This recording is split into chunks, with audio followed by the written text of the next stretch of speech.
Welcome on my channel. Sorry guys, मुझे इस channel का नाम चेंज करना पड़ा। कैम विद्या से गेट सेट लर्न, कुछ पर्सनल इश्यूज थे जिसके कारण मुझे इस चैनल का नाम चेंज करना पड़ा। Sorry for that. और आज हम जिस टॉपिक पर डिस्कशन करेंगे वो है reactivity and selectivity order of halogen. हमने एल्केन वाले चैप्टर में पढ़ा था कि जब हेलोजन्स की रिएक्शन हम एल्केन के साथ में करवाते हैं तो वहाँ हमें उसकी रिएक्टिविटी और सेलेक्टिविटी दोनों देखनी पड़ती है। तो आज हम उसी के बारे में डिटेल डिस्कशन करेंगे। मैंने उस वाले लेक्चर में मैंने थोड़ा बहुत ही बताया था, क्योंकि उस लेक्चर में बताती तो लेक्चर बहुत लंबा हो जाता है। इसके लिए मैंने अलग से एक वीडियो बनाया है रिएक्टिविटी एंड सेलेक्टिविटी के लिए। और अगर आपको डाउट हो तो आप कमेंट में पूछ सकते हैं और इंस्टाग्राम पे भी पूछ सकते हैं। ठीक है, लिंक मैं डिस्क्रिप्शन में दे दूँगी उसका। तो हम रिएक्टिविटी और सेलेक्टिविटी स्टार्ट करते हैं। Reactivity and selectivity order of halogens. ठीक है, तो जो रिएक्टिविटी ऑर्डर होता है वो होता है F2 Cl2 Br2 I2, यानी कि F2 सबसे ज़्यादा रिएक्टिव होता है और I2 सबसे कम रिएक्टिव होता है। ऐसा क्यों देखा जाता है रिएक्टिविटी में कि फ्लोरीन सबसे ज़्यादा रिएक्टिव है? Due to repulsion force of the lone pair of electron, so bond cleavage is easier than other halogens. क्या होता है? ये F है और एक ये F है, इसके ऊपर ये लोन पेयर है।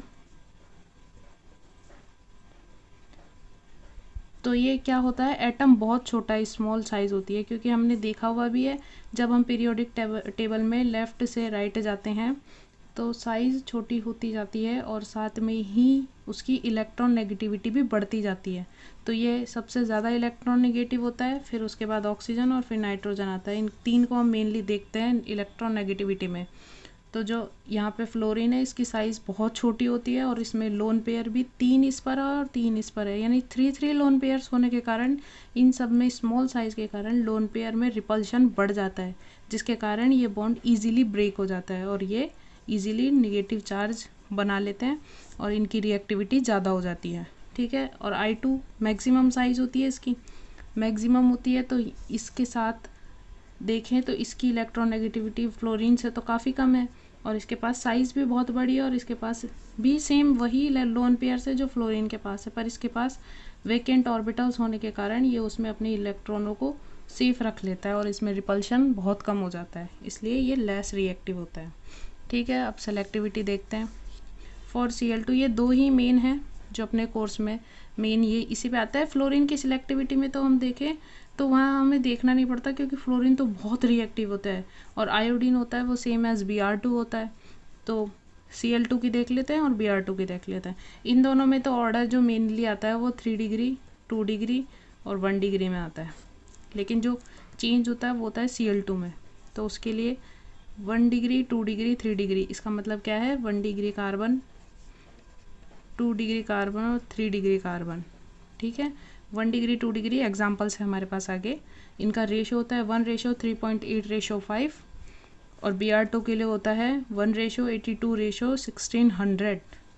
ठीक है, प्रोबेबिलिटी हम निकालते हैं कि आखिर कौन सा जो कंपाउंड है वो ज़्यादा बनेगा, 2 डिग्री 1 डिग्री 3 डिग्री, कौन सा है जो ज़्यादा बनेगा। उसके लिए हमारे पास एक फॉर्मूला है, इंपॉर्टेंट है, number of hydrogen atom into selectivity. Selectivity क्या है, ये जो रेशियो दे रखे हैं ये सेलेक्टिविटी है, और नंबर ऑफ हाइड्रोजन एटम्स आगे हम एग्जांपल में देख लेंगे कि कैसे निकालते हैं। और ये प्रोबेबिलिटी ऑफ प्रोडक्ट हमें ये बताता है कि कौन सा प्रोडक्ट ज़्यादा बनेगा। ठीक है, अब सब्स्टिट्यूशन रिएक्शन जो कि हमने एल्केन में देख ली थी, लेकिन यहाँ पे हम उसका कंप्लीट देखते हैं अच्छी तरह। तो सब्स्टिट्यूशन रिएक्शन में CH4 + Cl2 H यानी कि लाइट की प्रेजेंस में CH3Cl और HCl। और हमने देखा था कि जो लास्ट वाला स्टेप होता है जहाँ पे हमें रिएक्शन को रोकना होता है वहाँ हम पेरोक्साइड डालते हैं। तो हम वापस से स्टेप्स देख लेते हैं इसके। फॉर्मेशन ऑफ फ्री रेडिकल बनेगा। अच्छा हाँ, नीट में है ना, पता नहीं नीट में आया था या किसी और उसमें आया था एग्ज़ाम में, कि इसमें अजीब ही तरह का क्वेश्चन पूछा गया था कि आखिर फ्री रेडिकल बनते किस तरफ है, लेफ़्ट या राइट। तीनों स्टेजेस में पूछा गया था कि कौन से स्टेज में कौन सी साइड बनता है। तो जैसे इसमें देखते हैं फॉर्मेशन ऑफ फ्री रेडिकल में, तो इसमें राइट साइड बनता है, प्रोपोगेशन वाले स्टेप में दोनों साइड होते हैं और टर्मिनेशन स्टेप में लेफ्ट साइड होता है। अब पता नहीं कौन से एग्ज़ाम में पूछा गया था, पर पूछा गया था, एक ऑब्जेक्टिव क्वेश्चन ही था।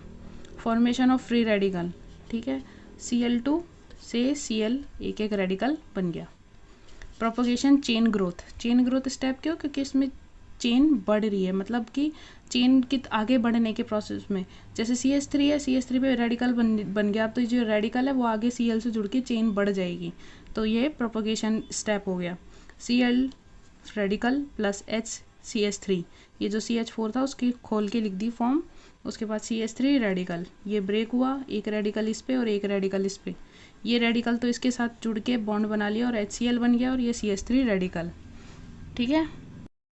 और CH3 एक Cl के साथ में जुड़ करके CH3Cl, जो कि वहाँ बच गया था जब हमने Cl2 को क्लीवेज किया था, Cl radical plus Cl radical में एक Cl H के साथ जुड़ गया और एक CH3 के साथ जुड़ेगा, ठीक है। लास्ट आता है हमारा टर्मिनेशन स्टेप। टर्मिनेशन स्टेप में क्या होगा, जितने भी रेडिकल है उन सबको जोड़ दो, जितने भी रेडिकल बने थे Cl2 से क्लीवेज होके Cl रेडिकल इन दोनों को वापस जोड़ देंगे तो Cl2 बन जाएगा। CH3 रेडिकल दोनों को जोड़ देंगे तो एल्केन वाली चेन बन जाएगी, और CH3 radical plus Cl radical CH3Cl, ठीक है। अब क्वेश्चन देख लेते हैं।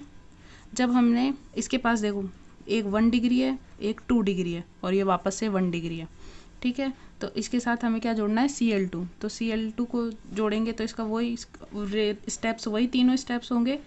फर्स्ट वाले में रेडिकल फॉर्मेशन होगा, दूसरे वाले में चेन ग्रोथ होगी, तीसरे में टर्मिनेशन स्टेप होगा।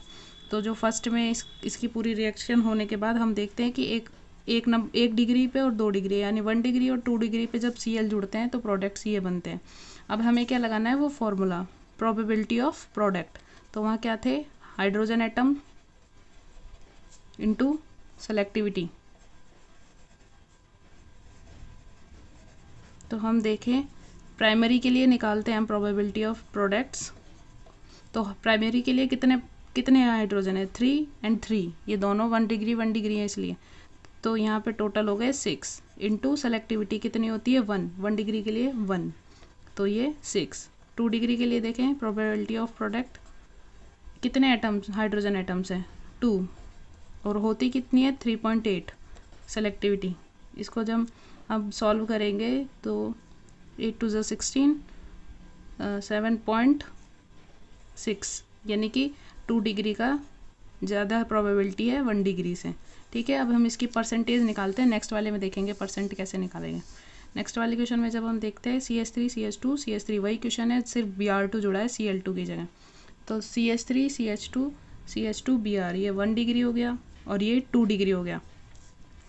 1 डिग्री की प्रोबेबिलिटी ऑफ प्रोडक्ट्स निकालते हैं Br के लिए।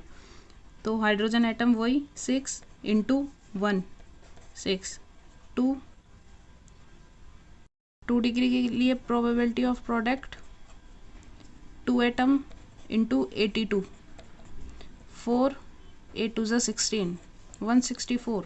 तो ये तो हमें बहुत ही ज़्यादा दिख रहा है। तो इसके अब हम जब परसेंट ऑफ प्राइमरी की निकालते हैं, प्राइमरी की, तो परसेंटेज कैसे निकालते हैं, जैसे हमें प्राइमरी की निकालनी है तो 6 अपॉन टोटल कितने हैं 6 + 164 170 इंटू 100, ठीक है।